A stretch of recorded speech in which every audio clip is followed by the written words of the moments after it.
أعوذ بالله من الشيطان الرجيم بسم الله الرحمن الرحيم ومن الناس من يقول آمنا بالله وباليوم الآخر وما هم بمؤمنين آمنت بالله صدق الله مولانا العظيم وصدق رسوله النبي الأمين المكين الكريم ونحن على ذلك لمن الشاهدين والشاكرين والحمد لله رب العالمين. کچھ کہنے اور سننے سے پیش کر آئیے ہم اور آپ مل جل کر انتہائی خلوص و محبت اور احترام و عقیدت کے ساتھ گنبد خضرا میں آرام فرمانے والے آقا و مولا مدنی تاجدار دونوں عالم کے مالک و مختار سید ابرار و اخیار جناب احمد مجتبی محمد مصطفیٰ صلی اللہ علیہ وسلم کی بارگاہ میں جھوم کر درود شریف کا نذرانہ پیش کریں اور پڑھیں اللہم صلی علی سیدنا و شفیعنا و حبیبنا و مولانا محمد مبارک وسلم صلاۃ و سلام علیک یا رسول اللہ صلی اللہ تعالی علیہ وسلم. حضرات، آج کا یہ عظیم الشان پروگرام جو تحفظ عقائد کے نام سے منعقد ہو رہا ہے، پوری کامیابی کے ساتھ اپنی منزل کی طرف رواں دواں ہے. قابل سب مبارکباد ہیں حضرت مولانا ابرار انجمی صاحب، جنہوں نے علاقے کی دینی اور مذہبی ضرورت کو محسوس کرتے ہوئے تھوڑے سے وقت میں یہ عظیم الشان پروگرام کیا اور آپ لوگوں نے دل کھول کر ان کا ساتھ دیا. آپ بھی شکریہ کے مستحق ہیں. میں کوئی لمبی چوڑی تقریر کرنا نہیں چاہتا، لیکن اس دور کے سب سے بڑے فتنے سے آگاہ کرنا چاہتا ہوں. وہ فتنہ جو ہندوستان سے لے کر یورپ، امریکہ، افریقہ ہر طرف بڑی تیزی کے ساتھ پھیل رہا ہے، اور جن کے آباء و اجداد کسی زمانے میں مسلمان تھے،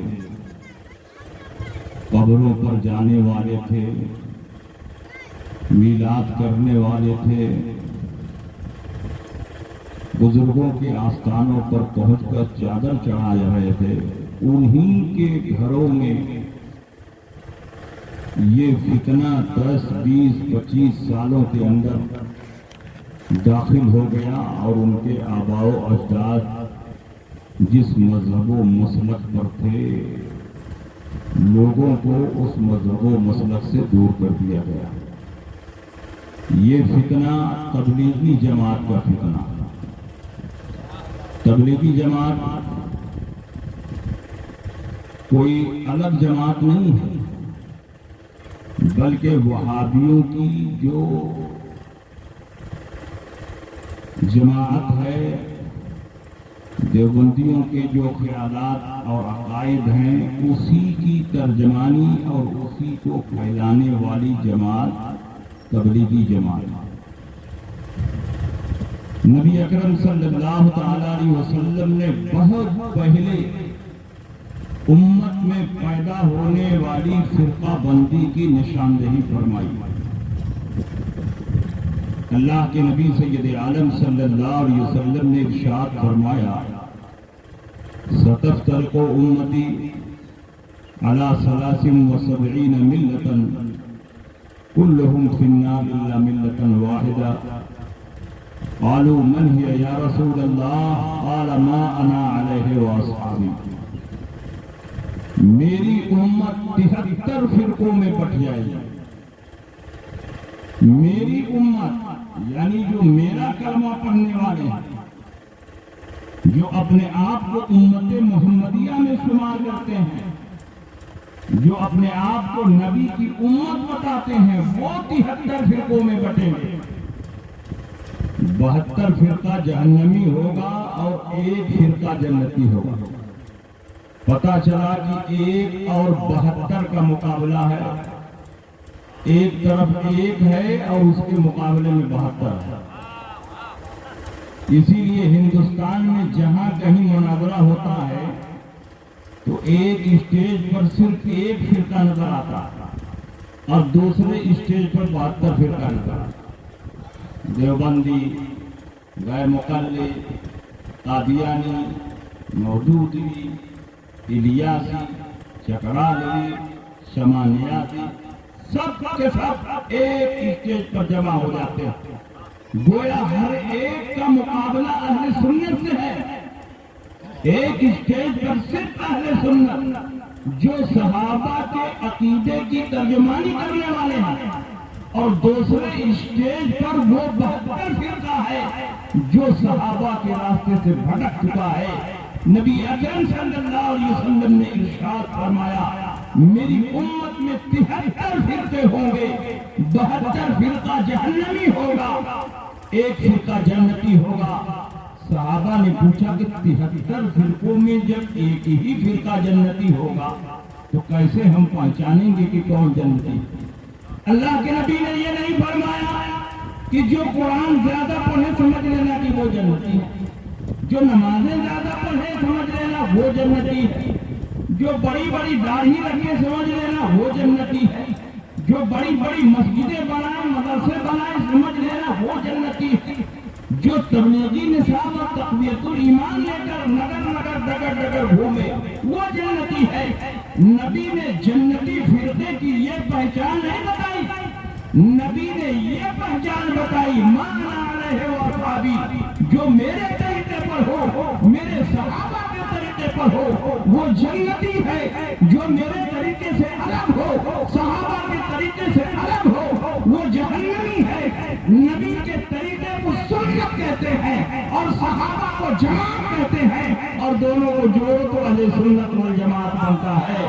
پتہ چلا جو اہل سنت والجماعت کے طریقے پر ہوگا وہ جنتی ہوگا، اور جو اہل سنت سے الگ ہوگا وہ جہنمی ہوگا. چاہے وہ اپنا نام اہل قرآن رکھے، چاہے وہ اپنا نام اہل حدیث رکھے، چاہے وہ اپنا نام تبلیغی جماعت رکھے، چاہے وہ اپنا نام غیر مقلد اور اہل حدیث رکھے، چاہے وہ اپنا نام اصحاب قدر والتوحید رکھے، چاہے وہ اپنا نام جماعت اسلامی رکھے.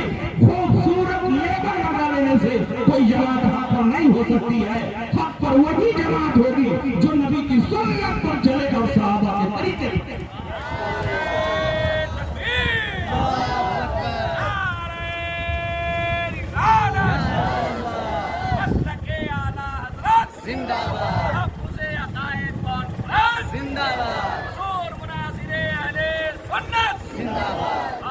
اب آپ بتائیے صحابہ کے راستے پر کون سی جماعت چل رہی ہے؟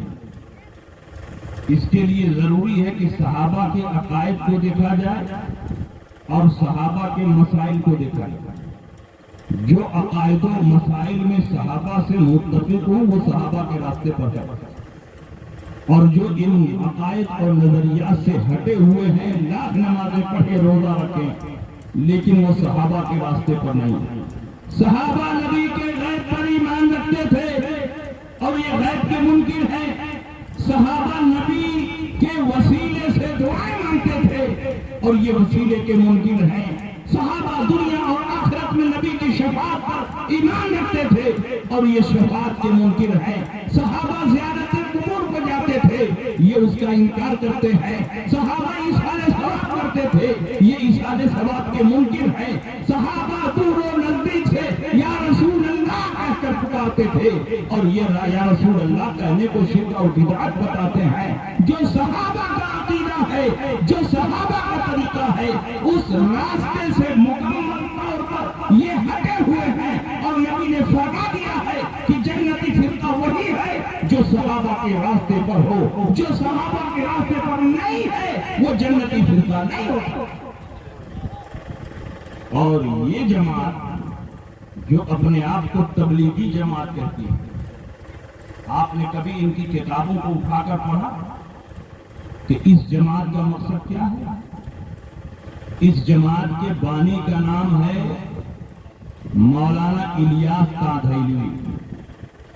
مولانا الیاس تادھیلوی نے تبلیغی جماعت کی بنیاد رکھی، اور یہ مولوی اشرف علی تھانوی کے شاگرد تھے۔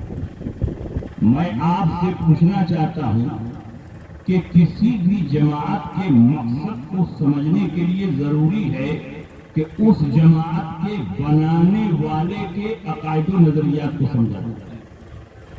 مولوی الیاس تادھیلوی نے اپنے ملفوظات میں صاف صاف بیان کیا ہے کہ مولانا اشرف علی تھانوی نے کام بہت بڑا کیا، اس لیے میں چاہتا ہوں کہ تعلیم ان کی ہو اور طریقہ تبلیغ میرا،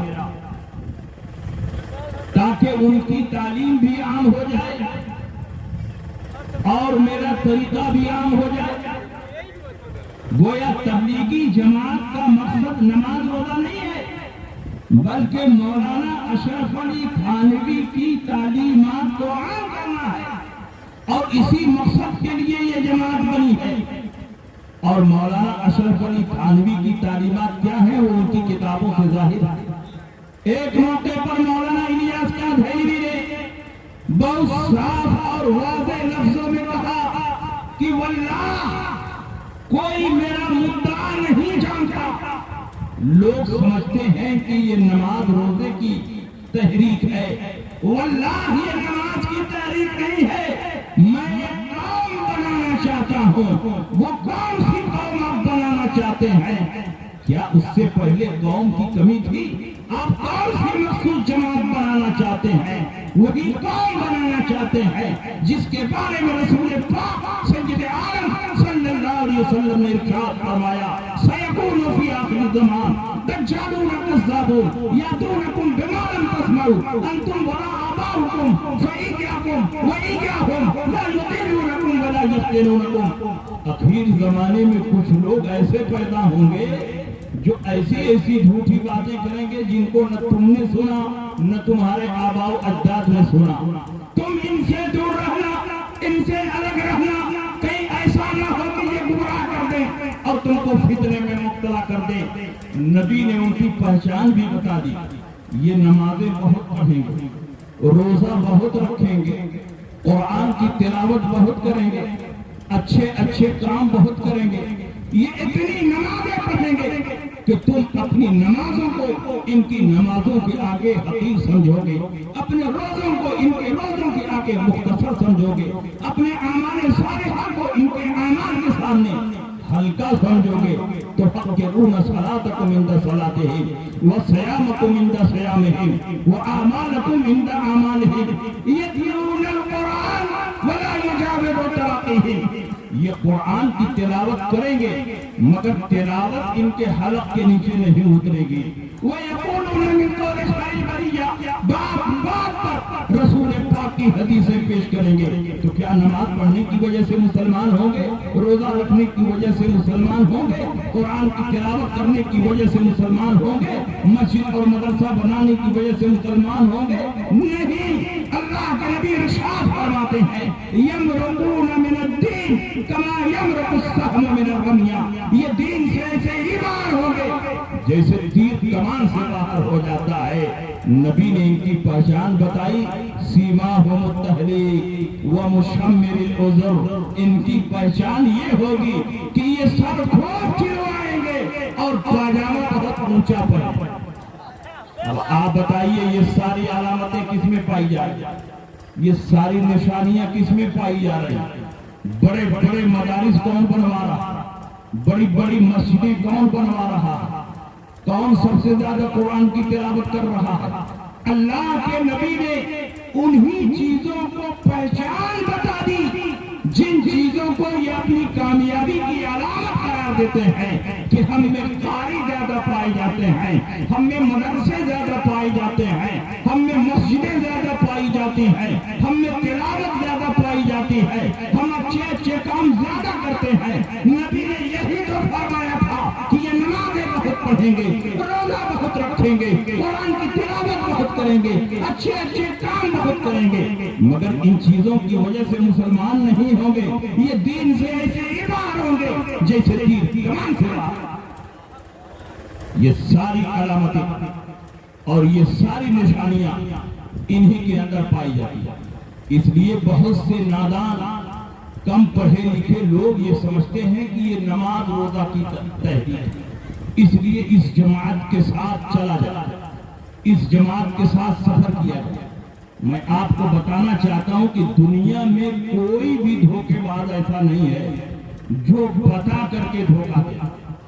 کوئی کسی کے پاس جائے اور یہ کہے کہ میں آپ کو دھوکہ دینے کے لیے آیا ہوں، ایسا نہیں ہوگا۔ دنیا کے جتنے چیٹر، جتنے چاپٹر اور جتنے دھوکے باز ہیں، سب آپ کے پاس جائیں گے تو بڑی نرمی سے بات کریں گے، بڑی محبت سے بات کریں گے، بڑی ہمدردی سے بات کریں گے، اور جب آپ کو اعتماد ہو جائے گا تو پھر آپ کو ٹھگیں گے اور چلے جائیں گے۔ جو آپ کو زہر پلانا چاہتا ہے وہ کبھی یہ نہیں کہے گا کہ میں تم کو زہر پلانے کے لیے آیا ہوں، یہ زہر ہے، اس کو پی لو اور موت کی نیند سو جاؤ۔ جتنے زہر پلانے والے ہیں وہ سب بڑی محبت کے ساتھ پیش آئیں گے، بڑی ہمدردی کی باتیں کریں گے اور میٹھے میٹھے شہد میں زہر ڈال کر کے بڑی محبت کے ساتھ آپ کو زہر پلا کر موت کی نیند سلا دیں گے۔ دنیا کا کوئی بھی زہر پلانے والا، دنیا کا کوئی دھوکے باز بتا کر دھوکہ نہیں دیتا ہے، بلکہ آدمی دھوکہ دیتا ہے دھوکے میں رکھ کر کے۔ وہی حال تبلیغی جماعت کا ہے، اور صرف تبلیغی جماعت کا نہیں، 1400 سال میں جتنی باقی جماعتیں پیدا ہوئی سب نے اپنا اچھا اچھا نام رکھا۔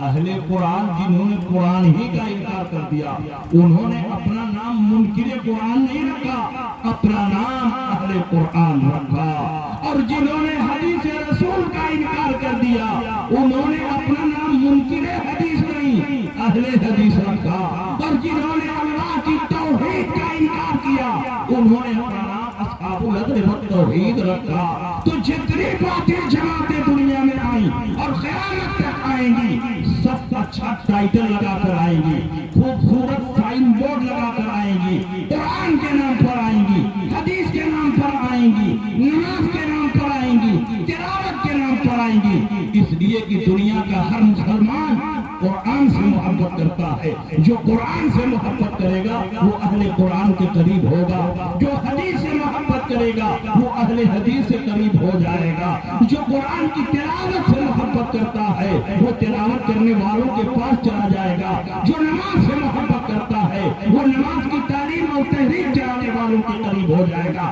ان کا مقصد نماز روزہ نہیں ہے بلکہ نماز روزے کے پردے میں توحید رسالت کا مشن چلا رہے ہیں، تاکہ مسلمانوں کے سینوں میں جو عظمت مصطفیٰ ہے، مسلمانوں کے سینوں میں جو ناموس رسالت ہے اس کو ہمیشہ ہمیشہ کے لیے ختم کر دیں۔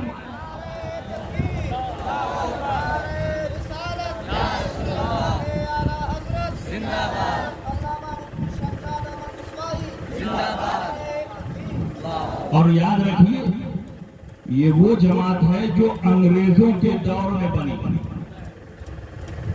دارالعلوم دیوبند انگریزوں کے زمانے میں بنا اور باقاعدہ انگریزوں نے دارالعلوم دیوبند کو فنڈ مہیا کیا۔ جب دارالعلوم بن کے تیار ہو گیا تو انگریزوں کا بھیجا ہوا نمائندہ معائنے کے لیے گیا اور پلٹ کر آیا اور رپورٹ دیا کہ یہ مدرسہ انگریزی حکومت کے خلاف نہیں ہے بلکہ انگریزی حکومت کے معاون اور مددگار۔